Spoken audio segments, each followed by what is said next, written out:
जातीय गणना कराने से इन पिछड़ी जातियों को कितना नफ़ा या नुकसान होगा, इसका पता तो तभी चलेगा जबकि जातीय जनगणना के आधार पर जो आरक्षण बढ़ाने की बात विभिन्न राजनीतिक दलों के द्वारा कही जा रही है वह लागू हो जाएगा।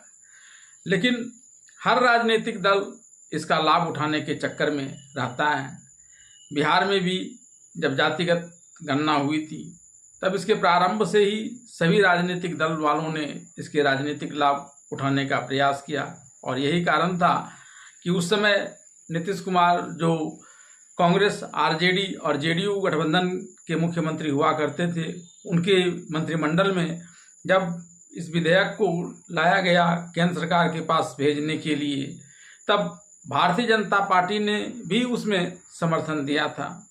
और जब केंद्र सरकार ने इसमें पैसा देने से मना कर दिया, तब राज्य सरकार ने अपने ही पैसे से बिहार में जातिगत गणना कराई थी। और उसके बाद जब इसका प्रकाशन हुआ तब तक परिस्थिति बदल चुकी थी। नीतीश कुमार पलटी मारकर एनडीए के पक्ष में चले गए थे। लिहाजा जब सुप्रीम कोर्ट के आदेश के बाद इस जाति गणना को लागू किया गया तो राजनीतिक लाभ लेने के दृष्टिकोण से नीतीश कुमार की सरकार ने इसके साथ ही आरक्षण की सीमा को बढ़ाकर 65% कर दिया। लेकिन तब पटना हाई कोर्ट ने इस पर रोक लगा दी। लेकिन इसके बाद नीतीश कुमार ने एनडीए को राजनीतिक लाभ दिलाने के लिए सुप्रीम कोर्ट में पटना हाई कोर्ट के विरुद्ध एक अपील दायर कर दी ताकि जनता में यह बात फैलाई जा सके कि नीतीश कुमार सरकार और एनडीए सरकार ही वास्तव में इन पिछड़ों जाति को जाति गणना के आधार पर लाभ दिला सकती है। और उसके बाद हालांकि कई तरह की बातें हुई। 9वीं अनुसूची में इस विधेयक को डालने की बात चली ताकि कोर्ट का हस्तक्षेप नहीं हो, लेकिन फिलहाल अल्प लाभ एनडीए के घटक दलों को मिल सकता है क्योंकि उसने सुप्रीम कोर्ट में इसके विरुद्ध अपील की है।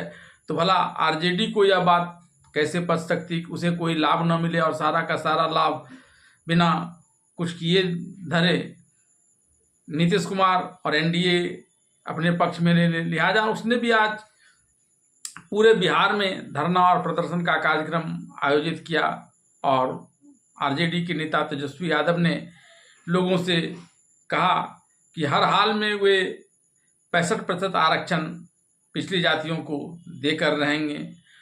उन्होंने मुख्यमंत्री नीतीश कुमार पर भी तंज कसते हुए कहा कि इसे 9वीं अनुसूची में डलवाने का प्रयास करना चाहिए क्योंकि इन्हीं के दल जेडीयू की बैसाखी के बदौलत केंद्र की नरेंद्र मोदी सरकार है, नहीं तो सरकार को गिरा दे।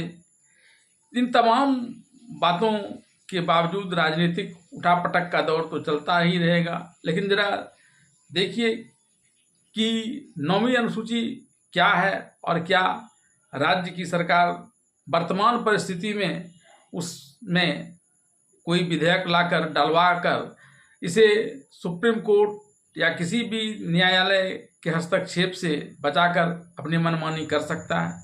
15 अगस्त 1947 को भारत ब्रिटेन के चंगुल से मुक्त होकर एक स्वतंत्र देश बना था।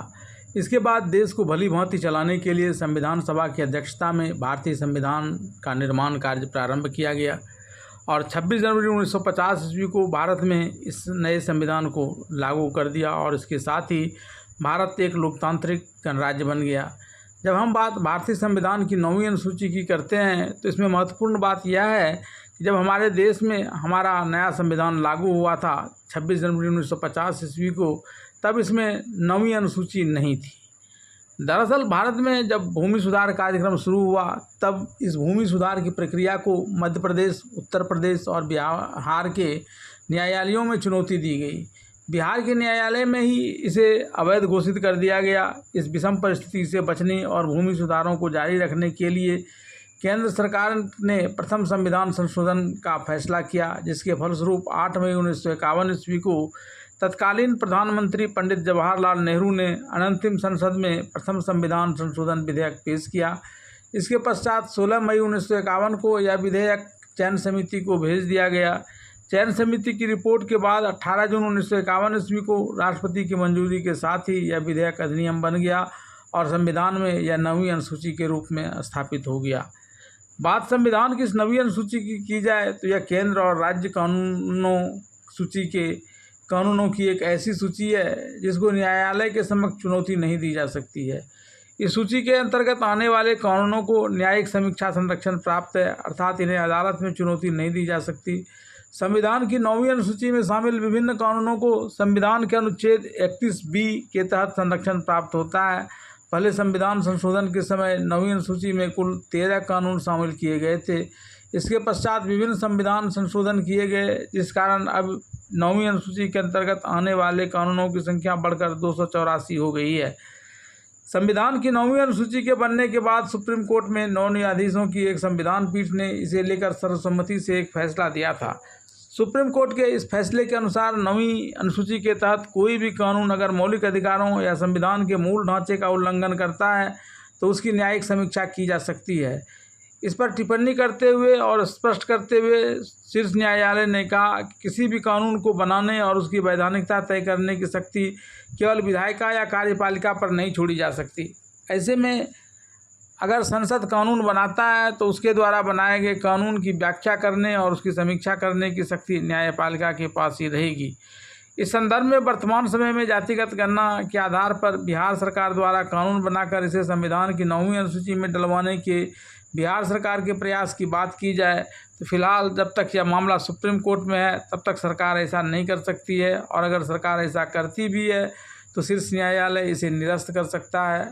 ऐसे में फिलहाल अपने भाषणों और प्रदर्शनों के सहारे ही सभी राजनीतिक दल वालों को इस जातिगत गणना के आधार पर भरमाकर अपना राजनीतिक लाभ लेने का एक विकल्प मौजूद है।